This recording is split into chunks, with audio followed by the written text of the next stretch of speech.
Dombivli doctor मारहाण प्रकरणी आरोपी नगरसेवक रमेश म्हात्रेची कोर्टात हजेरी. अटकेनंतर रक्तदाबाचा त्रास झाल्यानं रुग्णालयात सुरू होते उपचार. मात्र कोर्टाकडून हजेरीसाठी सक्तीचे आदेश.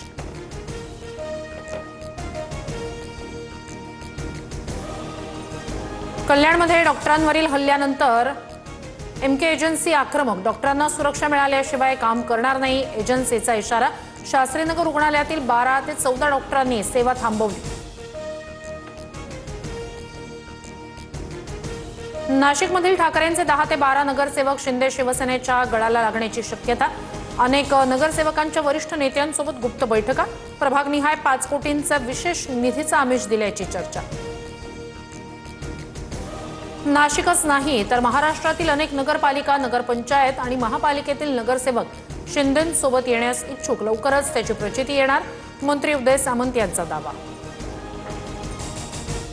शिंदेंच्या शिवसेनेतच रस्सीखेच. बहुमत असताना नगरसेवक फोडण्याचं कारण काय? ठाकरेंचे नगरसेवक केशव पोरजे यांचा सवाल. तर शिंदेंसोबत कुठलीही बैठक झाली नाही. विकास निधीबाबत बैठकीसाठी आयुक्तांनी 4 तास बसवून ठेवलं, पोरजेंचं स्पष्टीकरण. 2 दिवसात 2 मोठ्या भेटी झाल्यानं मवियात काय चाललंय असा सवाल उपस्थित. शरद पवार आणि एकनाथ शिंदे यांच्या भेटीनंतर ठाकरे सेनेच्या 3 आमदारांसह किशोरी पेडणेकर यांनी मुख्यमंत्री फडणवीसांसोबत घेतली भेट. एकनाथ शिंदे आणि शरद पवारांच्या भेटीनंतर मी अस्वस्थ. पवार सुळेंशी चर्चा करून भावना व्यक्त केल्या. संजय राऊत यांची प्रतिक्रिया. ठाकरे अजित पवारांच्या भेटीवेळी आम्ही वेगळा अर्थ काढला नव्हता. शिंदे आणि पवारांची भेट सहज झाली. राऊतांना कोणीतरी चुकीची माहिती दिली असेल, सुप्रिया सुळे यांचं भाष्य. शेतकरी कर्जमाफी आधी सरकारनं केंद्राकडे आयकरबाबत डेटा मागवला.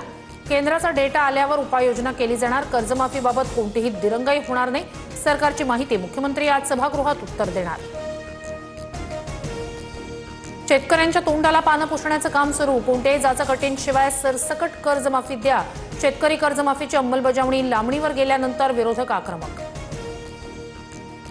शेतीमुळे नव्हे तर घराघरात स्टार्टअप असल्यानं भारताला सोने की चिडिया म्हणत होते मंत्री मंगल प्रभात लोढा यांचं वक्तव्य वादात. पिंपरीच्या मोशी कचरा डेपोत 40 तासाहून अधिक काळ रेस्क्यू ऑपरेशन सुरू. ढिगाऱ्याखाली अद्यापही 8 जण अडकले. दुर्घटनेत आतापर्यंत एकाचा मृत्यू, 9 जणांची सुखरूप सुटका. पिंपरी चिंचवड पालिकेत शालेय साहित्य खरेदी व्यवहारात 400 कोटींच्या घोटाळ्याचा आरोप. चौकशीच्या मागणीसाठी राऊतांचं मुख्यमंत्र्यांना पत्र. तर पत्राचा ते खिचडी घोटाळा, भ्रष्टाचारावर बोलण्याचा राऊतांना अधिकार नाही, बन यांचं प्रत्युत्तर. संभाजीनगर, जालन्यासह विदर्भात एटीएसची कारवाई. पाकिस्तानी गँगस्टर शहजाद भट्टीच्या संपर्कातील 150हून अधिक लोकांची चौकशी.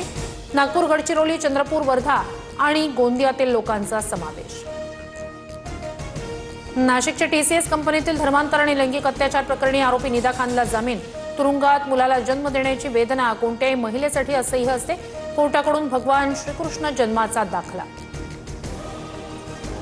लातूरमध्ये एमपीएससी विद्यार्थ्यांचा मोर्चा. मोठ्या संख्येनं विद्यार्थी रस्त्यावर. एमपीएससी परीक्षा ऑफलाईन पद्धतीनं घेण्याची मागणी. नीट आणि टीईटी परीक्षेचे पेपर फुटल्यानं विद्यार्थ्यांमध्ये अस्वस्थता.